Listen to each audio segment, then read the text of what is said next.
Welcome to the Marriage Steps podcast, where developing a long-lasting, happy relationship is the status symbol to achieve.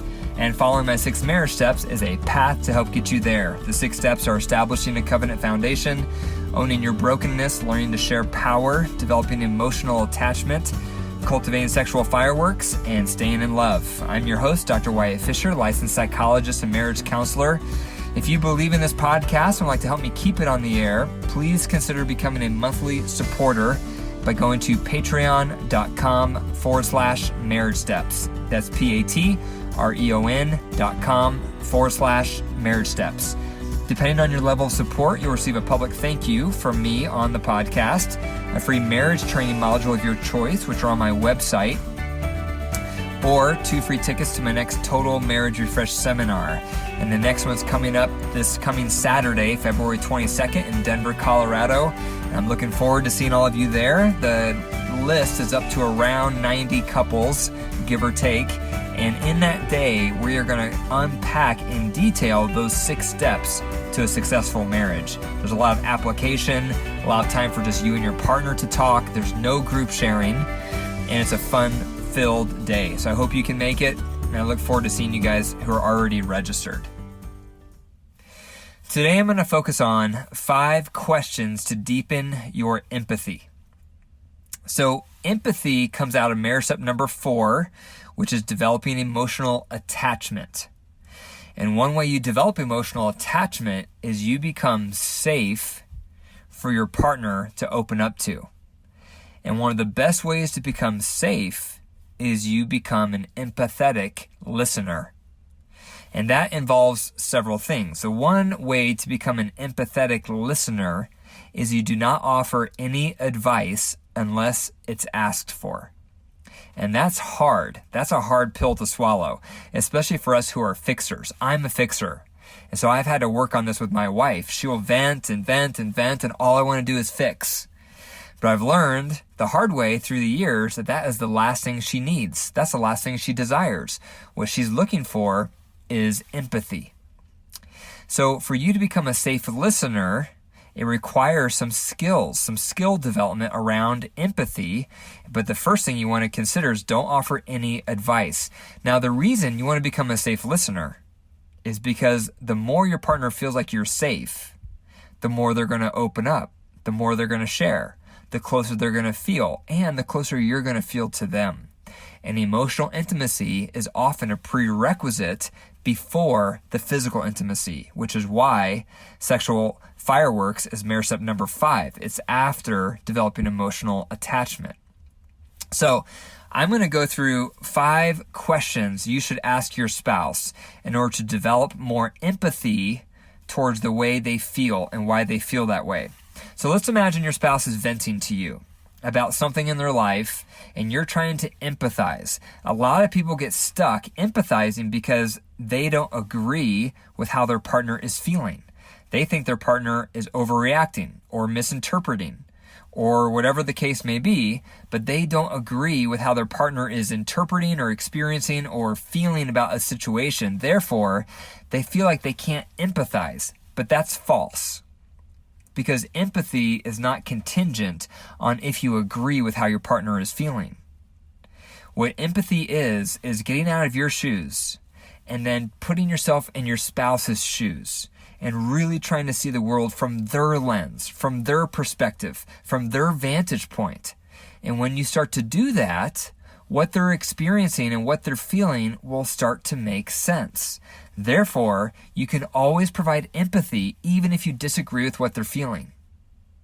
So, the questions I'm going to go through today applies to all partners. I would encourage all partners to ask these questions to one another because the answer to these questions are going to deepen your level of understanding with what makes your partner tick. And the deeper that understanding gets, the more likely you're going to be able to put yourself in their shoes and empathize with what they're feeling. As a reminder, some really good empathy statements can sound like this. That sucks. That sounds horrible. No wonder you feel that way. I can see how you'd feel blank because of blank. That makes sense that you feel this because of that. Those are empathetic statements. Nothing complicated, nothing elaborate, just short and sweet. When you provide empathy, it makes your partner feel like you have their back, that you're a team, that they're not in the world alone facing the stress in their life. And one way to consider is you have to rethink what it means to fix. So fixing does not mean give a solution when your partner is venting, unless they ask for it. Fixing means providing emotional support, because if my goal is to fix and make my partner feel better, it's not going to be through the route of offering a solution. It's going to be through the route of offering empathy. That's going to make them feel less emotional distress because they're going to feel like I get it and I have their back. So, first question to ask your partner, what wounds do they have in their upbringing? You need to know the answer to this question. What wounds do they have in their upbringing? So with my wife, for example, she has several wounds from her upbringing, but two I'll talk about today. The one wound she got from her mom is that her voice doesn't matter. Her mom domineered over her and over-talked her. And so my wife growing up developed this belief that her voice doesn't matter because her mom would not listen to her. Her mom would overpower her. From her dad, she got the wound that she doesn't matter because her dad was far away. He was very successful in his career. Her parents were divorced. And so her dad did not spend much time focusing on her when she was growing up. And that gave her this message that she doesn't matter. So those are two wounds right there off the bat that I need to be mindful of when I'm listening to my wife vent about something. I have to be thinking, okay, this person talking to me has a wound of feeling like her voice doesn't matter and that she doesn't matter. So that's in my mind when my wife is venting to me. Second question, what insecurities do they have? Okay, what insecurities does your partner have? So a couple insecurities my wife has struggled with through the years. One is she can feel inferior. So this is stemmed right out of her childhood wounds. She entered adulthood feeling like, I'm not good enough. I'm not as good as them. I'm inferior. I don't have what it takes. She had a lot of this insecurity, this sense of inferiority. And she also has, and has worked through this, but it still can be there, this insecurity that others are going to be more liked than me. That when someone really gets to know me, they're going to choose someone else over me. So that's another insecurity for her. So the second thing I need to be thinking about when my wife is venting is that she can have a tendency at times to feel inferior and that other people are going to be more liked than her. That's just an insecurity she can wrestle with because of the wounds from her past.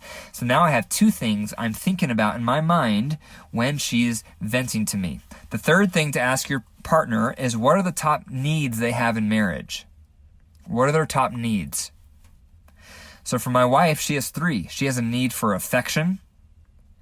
She has a need for adoration. And she has a need for me supporting her interest. And all of these tie back to her upbringing on some level. Affection, because that is the way she experienced love from her mom. Adoration, because she always felt inferior, so she wants to feel the opposite of that. And support my interest, because she never felt like her parents tracked her life. She wants to make sure I'm really tracking her life. So now I have another thing to be keeping in mind when she's venting. I'm listening to someone vent that has the needs of affection, adoration, and support my interest. So what are your partner's top needs? Number 4, what are their top stressors? What are your partner's top stressors? My wife has several. 2 of them is a status of her friendships. If the status of her friendships is poor, that creates significant stress for her because that rattles her sense of foundation of security in her life. Because people are really important to her, because she didn't have very many people growing up. Another thing that can create stress for my wife is a loss of control. When she has too much to do in her life, she loses mastery. And growing up, because she had a lack of control, that can feel traumatic for her.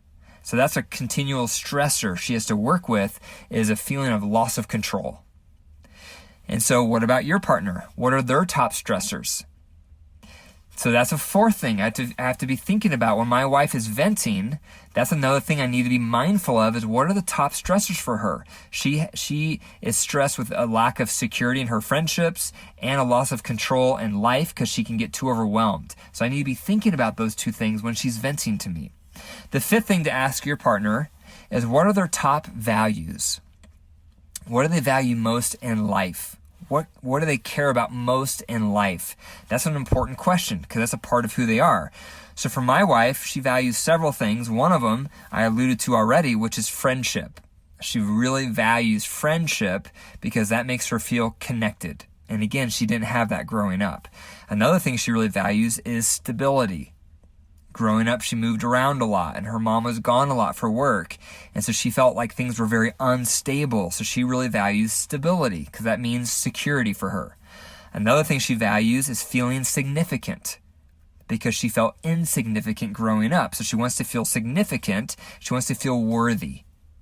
So that's the fifth area I need to be thinking about when she is venting.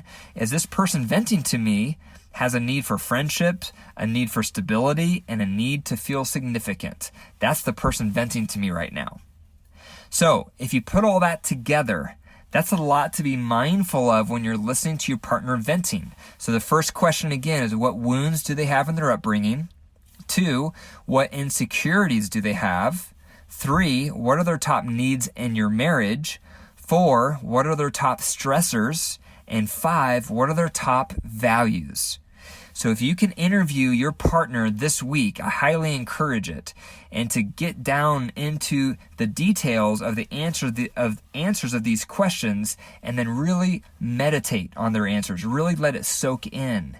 Because the more you can soak in how your partner is wired along these 5 questions, the more likely when they vent, you'll be able to understand why they're feeling what they're feeling because you'll be able to understand deeper how they see the world and how they got there. Thank you for listening to the Marriage Steps podcast. If you enjoyed the episode today, please subscribe, click the 5 stars, and leave a review. For more marriage resources, go to my website, drwyattfisher.com. That's drwyattfisher.com. I have a lot of resources there. I have my marriage training modules, the blog, etc. So be sure to check it out and follow me at facebook.com/Dr. Wyatt Fisher or on Instagram at Dr. Wyatt Fisher. I post daily, usually twice a day, marriage tips, marriage encouragement. If this podcast has had a positive impact on you, I would love to hear from you. Also, if you have questions for me or topics you want me to cover, please email me. My email is info@drwyattfisher.com. And remember, your marriage is alive. If you care for it, it will thrive. And if you don't, it will die. The choice is up to you. Take care.